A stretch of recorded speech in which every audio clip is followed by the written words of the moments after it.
Okay, we're going to get started. I think people can hear me. Go like this if you can hear me. Okay, great. My name is Charlie Marcus. I'm a professor of physics at the Niels Bohr Institute and also a researcher at Microsoft, and I'll be the chair of this session. I have to say that I've just met my two of the three. I'll introduce Freeke Heijman first, even though it's not in the right order. Well, I'm going to let each person introduce themselves because I think that it's better to do that than have me relay it. Okay, I'll start. My name is Freeke Heijman. I come from the Netherlands, which is not that far out, and there I work for QuTech, that's Quantum Computing Institute in Delft. And I'm also affiliated with the Ministry of Economic Affairs, so the national policy on quantum technologies. I'm Rob Parrish. I'm from Ware Corporation in Palo Alto, California, and we look for industrial use cases and new algorithms for quantum computing. And my name is Witold. I'm a director of European business development for Zapata Computing. We're a Harvard spin-off specializing in algorithms and software for quantum computing. We raised 25 million up to date, and we're also providing algorithms and applications for large industry players that want to leverage quantum computing. We have an interesting collection of people that represent government, academia, and business. And this is a nexus point for quantum computing research. And I think it would be interesting to start by asking each of the, in a sense, representatives, respectively, of government, business, and I'll take the academic side, of, to begin, what is quantum computing, and why do all these people care? Maybe we can start with you, Rob. So quantum computing is the use of quantum devices to provide an advantage over classical computing architectures. Quantum systems, when you get down to it, they have this possibility that with n things, n qubits, you might be able to manipulate 2 to the n pieces of data at once, the configuration space of the whole qubit wave function. And it's not quite that easy. But in some sense, there is the possibility that you could do something that is very non-classical and potentially very, very powerful if you could have such a device. And really, the search is for how do we use that technology? How do we actually design better algorithms that will handle industrial use cases and harness these devices that are coming along in the hardware side? Freeke, maybe I can ask you to emphasize the aspect of the question, since that answered the question of what is a quantum computer. Who cares? Well, I would say society cares. Everybody should care because, in fact, the way quantum mechanics works, it's the way nature works itself. So when we have a quantum computer in future, that would allow us to do computations in the way that nature computes itself, and that would give a wide array of new applications such as calculating new materials, molecules, medicine, new batteries, things like that could change society and also be of great benefit to everyone. Good. First, maybe help me in the audience to pronounce your first name. Witold. Witold. Yeah. Okay, Witold. Do you want to add anything to what you've heard from the previous Sure. answer? So just to complement on what Freeke said, there is the societal impact which we'll see short-term and both long-term with a lot of very interesting and promising applications. A lot of those things that actually quantum computers can do relate to sustainability and climate change. A lot of problems that we'll be able to solve with quantum computers will actually improve the environment. And then there's also the commercial aspect, which is more tied to some closer applications that we'll see in 3 to 5 years. This could be around chemistry simulations, around optimization, quantum machine learning. We see a lot of interest from large corporates in taking a position with that technology, building capabilities and being ahead of the competitors to develop, some groundbreaking algorithms in that space. So there's definitely a lot of commercial potential for large companies, which to some extent will change or drastically ratify the business model that it had until today. I want to ask you if it's okay, so maybe our audience can take away at least one concrete example. All right. When you talk about, and I'll pick one, environment. Yeah. Could I ask you, would you mind to really, maybe there's even some technically sophisticated people in the audience, and if you're not technically sophisticated, then maybe my request for a technical answer is inappropriate, but a real concrete example of an environmentally significant application? Sure. So I'll actually give two. One of them, Fantastic. but there's more of them than two. One of them, which is more futuristic, which is nitrogen fixation. So using quantum computers to develop better molecules, better enzymes to extract nitrogen out of the atmosphere, and then use that to design to find new ways of designing fertilizers, which currently is a very, very energy-consuming process, contributes about 5 to 6% of global energy spent, very, very CO2 impactful. If we find better molecules and if we find better ways to produce fertilizers that wouldn't go through the same method we've been using so far, which is not as energy-consuming, then that would be a pretty significant impact on the environment. So this is a more sort of futuristic long-term one. A much more closer one, and perhaps less significant, but still pretty important. We see a lot of interest from companies that want to explore quantum computing for improving computational fluid dynamics, improving the designs of airplanes, cars, engines. And as you know, there's a big competition between the different airplane engine manufacturers to have the more efficient engine by even 10%, 15%, 20%, which obviously contributes to more money saved for airlines, but also less fuel going into the atmosphere. So using quantum computers to improve computational fluid dynamics, improving the design of airplane engines, for instance, could then have a significant impact on how we reduce the carbon footprint that we have. So those are the sort of two examples. Fantastic. I hope they'll be interesting enough. Rob, do you want to? Yeah, I have another one, which is put your favorites on the table. one of my favorites is photoactive materials. So these are materials that could absorb light from the sun and function as solar cells, or materials that could emit light and make better, say, light-emitting diodes and that kind of thing. I have about 10 years of experience in the classical electronic structure theater there, working on those things, and despite about 70 years of really, really smart people hammering at this, it takes a tremendous amount of computer time, and it often gives a very inaccurate answer as far as these kinds of design questions. And it seems like quantum computers provide a very natural way to simulate those materials, and that if we can harness that, we could make a lot of progress over the next few years in designing such applications. Great. Now, Freeke, I have a question for you before we get to the audience questions, and that is, it sounds like there's a couple of companies up here, you're bracketed by a couple of companies that are probably standing to make a lot of money from their ideas and from their hard work. Why should taxpayers be subsidizing this to the point where if this is a marketable commodity, then why should these people be paying out of their tax bill to subsidize that work? Isn't it something that should just exist in the commercial marketplace now? In future, yes. So in the end, that would be the prospect. But at this point, it is still very much of a scientific endeavor as well. So we have small quantum computers, but they're still very small, and we still need to do a lot of science to improve those and get them to scale up so that these applications that I mentioned are ready. And you need scientists for that, you need education for that, you need big clean rooms for that, and these are things that are paid by taxpayers' money via universities and national labs. Great.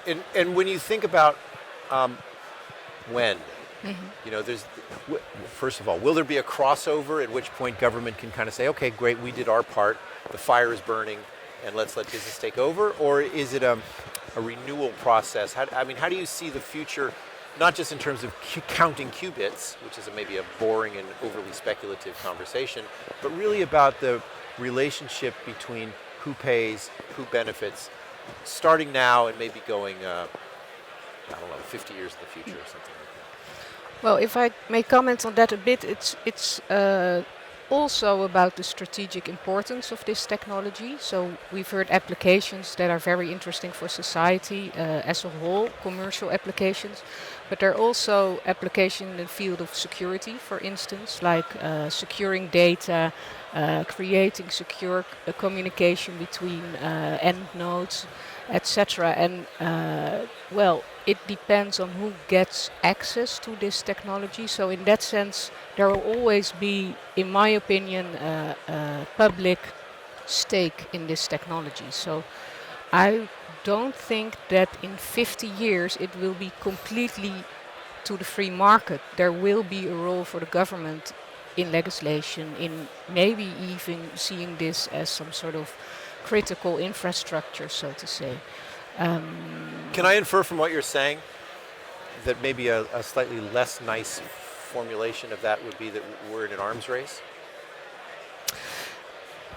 I know that was one of the questions that was in the list before. An arms race, I would say companies are competing very harshly, like the big companies. Well, you're working for one of them, so that's an arms race. I would say on the nation-state level, so to say. Yeah, there's also collaborations. For instance, last week we were at this meeting in Washington, D.C., where representatives of the European Union discussed with representatives from the agencies from the US how to collaborate. And we do that also with Canada and Japan. So, there's also collaboration. But of course, we know the world how it is. Good.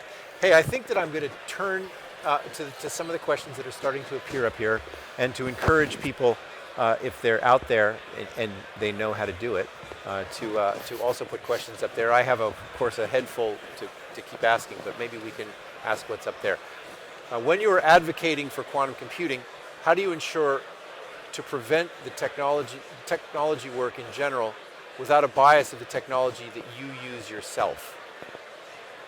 Now, maybe I can try to rephrase that. Should I, with apologies to the questioner, maybe I can ask, how do you avoid self-dealing in the problem of quantum computing research to make sure that the problems that you work on are problems that are of general interest? Now, we drilled down on two examples, namely environmental impact and airplane design, which is again an environmental impact issue. Yeah. And I think that in a sense, to my ears, you preempted the question by giving examples that everybody is concerned with the win there. Do you want to amplify on that? I mean, do you think that's the general situation, that we're trying to work on problems that everybody cares about, or is to some extent? So if you read the classic books about quantum computing and the algorithms that are out there, to some extent we have some tools, and then we're sort of looking around for nails to go hit with those particular tools.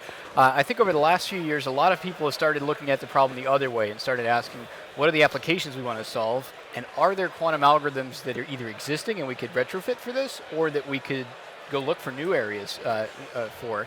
And it's a very tough intellectual place to be in to do that. So like a demand side approach, exactly, rather than a supply side. Yeah. So especially I find if you get too close to the quantum computer and you're just thinking in terms of qubits all day long, you sometimes aren't asking what is the applications question I should be solving with it. But if you spend a little bit more time closer to the work face of where are the industrial problems, where are the problems to society, I think there are some things waiting to be discovered still and that are continually being discovered right now in quantum algorithms that might help us. I see. So it's a bit of a discovery process, not simply that there's a well-known list of problems to attack, and we can question the list and ask whether the list is self-serving or not.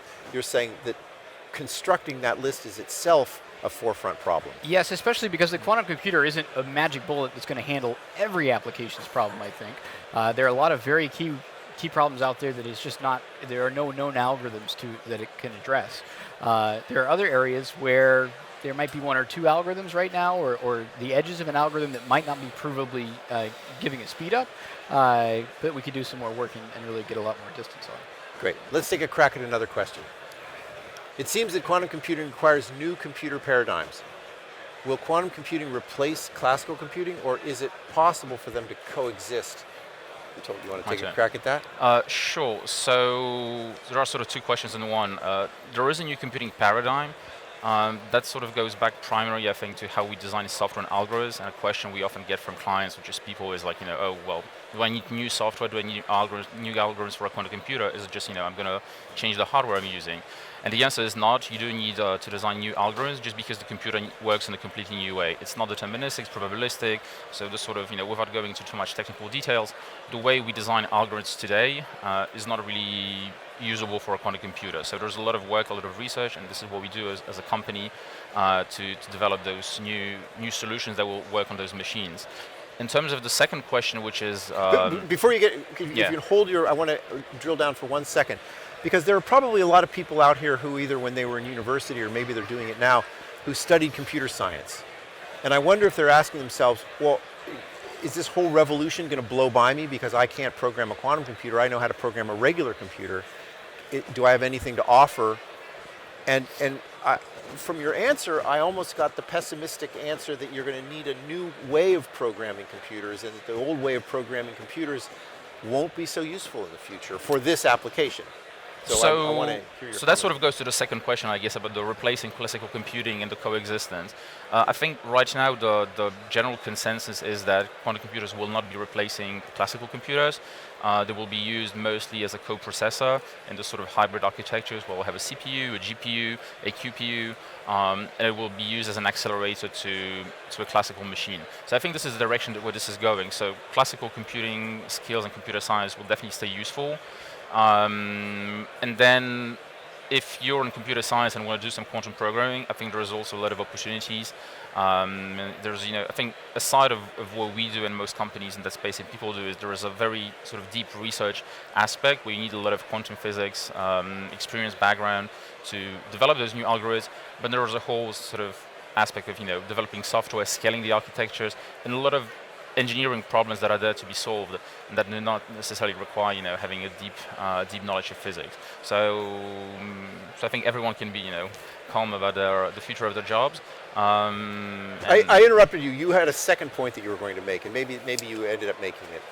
No, so there was about a coexistence and the cooperation of classical and quantum. So the general consensus being that it will be a hybrid architecture. Where the quantum computer will be used to accelerate and improve what we do in classical. And most algorithms we see today and the stuff that we do in our company as well is, you have an algorithm for optimization, and then most of it will be classical, or large chunks of it will be classical, but then a small part will be quantum, and you get an acceleration. And maybe it's not a big one, but if it's just a small one and you have a large network or a large supplying network, then 1% for you, that's already a lot of money or a lot of savings. So same in chemistry, etc. Maybe you want to be able to find some results faster. The computer will be slow actually, but if you get a better results and it takes more time, then it's okay. Every chemical company will be fine with that. I noticed when I asked my question and he began to answer that both of your heads were bobbing up and down in different directions. and so maybe I could ask each of you to comment on maybe a more general version of the question, which is can people with a background in programming, in data management, and engineering, computer engineering, get involved? And if so, how do you get involved? I can take this one in the sense that I made the jump last year actually, and it took a few months basically. If you have a good CS background, the quantum programming paradigm is a little weird. It's non-deterministic. It has this wave function thing in it. But at the end of the day, it's just linear algebra. So if you have a good linear algebra understanding, you can learn this in no time flat. There's all these weird circuit diagrams and stuff we draw. That's just vernacular. That's just a shorthand, and you can learn that pretty quickly. And I think you can be off to the races in a few months. I think we're going to see more and more this becoming a component of education in computer science departments, where in an undergrad degree, it will pretty soon be the case that you'll be required to take in a 3-hour course in quantum computing and learn some of the basics of it, and that you'll see more and more quantum computing PhD programs in things like computer science and outside of just the domain of hard physics and that kind of thing. Freeke, did you want to add anything to that? Well, I totally agree with the previous speakers, but I'm not completely sure if the audience knows that these quantum computers at this time, they need to cool down to, let's say, 10 millikelvin or so. So I would not think at this point that it will replace everything. It will be stored in some data center as an add-on on classical IT. Great. Okay, let's move down to the list of questions. Do you make an effort into passing on new knowledge and findings within your field to the public and educating through entry-level people? Well, maybe this is a self-selected group of people, but we're up here. Maybe this is a question that in some sense answers itself, because I think the answer is obviously yes. If anyone wants to amplify on that, we can, or we can move on to another question. I think overall the answer is yes, and I think it is also useful, because the problem with quantum computing is not the timeline that we have, still several years to go. It's sort of the lack of understanding of what it can do. If you look at autonomous vehicles, everybody understands them and everybody knows the use case, even though we still have a lot of research problems to solve over there. So, educating about quantum and making more relatable to people is always an important feature. Great. I think the education of what they're useful for is a very key thing. Something that maybe relates to one of the questions that's coming up here is about security of our quantum. I have an old friend who likes to say, every day I open my bank account up and I see my money still in there, and so obviously they haven't made strong quantum computers yet because they haven't broken into my bank account by breaking RSA encryption. And that kind of education, that really the first thing quantum computers are going to be good for the next decade or more is not going to be breaking RSA and factoring large prime numbers. It's going to be things like chemistry applications, optimization, machine learning. That kind of education is something we do all the time with large industry clients and with the general public, and find it to be very rewarding to actually, inform people on what we think is going to happen in the future and what the outcomes are going to be. Now, there's a slightly edgy question up there, and in fact, I happen to know the guy who's asking it, so I'll ask Jonathan Kaczynski's question, which is, does this mean that quantum computing has the potential to completely disrupt the chemical industry, or does it mean things are going to get a little better? How disruptive, and maybe we can broaden the question beyond the chemical industry and ask, are we on the cusp of a revolution, or are we in the business as usual, Moore's law improving of technology that gets a bit better every year? And what can we look forward to? Do you see a discontinuous jump in performance and having us to completely reimagine what computers are good for? Or do you see a kind of gradual improvement along the lines that we've gotten used to for the last 40 years? It's a radical revolution. Radical revolution. Yes. So I'd say it depends on the use cases.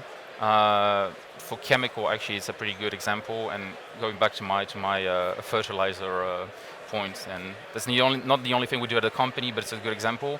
If you talk to large fertilizer players, it's a pretty much established field. Everybody has a chunk of the market, and things aren't really, it's not like someone's coming and just and putting everyone out of business. But if you talk to them, a big threat for every fertilizer company is actually someone coming in and being able to design new types of fertilizers. It will be way cheaper to manufacture and obviously way cheaper to sell. And one way to do that is actually do a lot of computing, a lot of research and computation, and actually design new molecules and new formulas to extract nitrogen out of the atmosphere. Then if you're a chemical company, you can actually patent it. So sort of if you're the first to market to bring a new molecule, then you're the first to actually commercialize and the first to make money out of it. And if it is a pretty significant molecule, then you might be putting your competitors out of business very soon. So I think there is a bit of that coming here, depending on the use cases. Maybe if we improve optimization and things will be optimized faster, then it wouldn't change so much. Maybe you'll have a more efficient supply chain, you'll be saving more money, but maybe you wouldn't be able to build a dominant position. So I think it depends on the use cases we're looking at.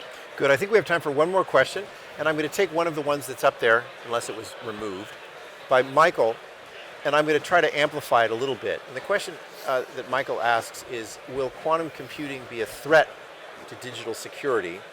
And I want to broaden it by asking, fear or excitement? Are we going to hurt more than we help, or are we going to help more than we hurt? Excitement. What about this digital threat? I mean, the idea that quantum computing will render encryption, encryption obsolete, and in fact, I think that if we were to survey the panel and to say, well, what will replace it? I suspect we're going to get some I don't knows. Well, there's a whole field of what's called PostQuantum Cryptography. So that's a classical algorithm, people defining new algorithms and security codes for if this quantum computer would be there. So, and there's a lot of progress in that field as well. So I if it's about fear or excitement, I'm all in the excitement part of the game. Of course, it all depends also on how people will use the technology. It goes for everything. For instance, if you see what's happening in China with the technologies we have today, how the state uses that to, gain information on people, that worries me. And of course, if quantum computing becomes available, you can build great applications that we discussed today, but you can also probably do bad things, as with all technology. So we have to be very careful with that. Good. Joel, any last words? I think we're coming to the end of our time. I Fear, excitement, anxiety? Definitely excitement. I mean, for the digital security, it's what usually pops up in the media because it speaks to everyone. I don't think it's a big threat because before we get there with quantum, most governments or banks or financial institutions will gather as well to find some solutions to it. So it's not like we're going to wake up tomorrow and our money's going to be gone from our bank account, which could happen, but it's rather unlikely. So definitely excitement, and definitely there's more opportunities and things that we can change. Going back to the environment and sustainability argument again, so definitely excitement. Great. I think we're just about out of time. Let me check to see whether we have no more time. No, we're getting a no. So thank you all very much, and thank you very much for the panel. Thank you. Thank you very much.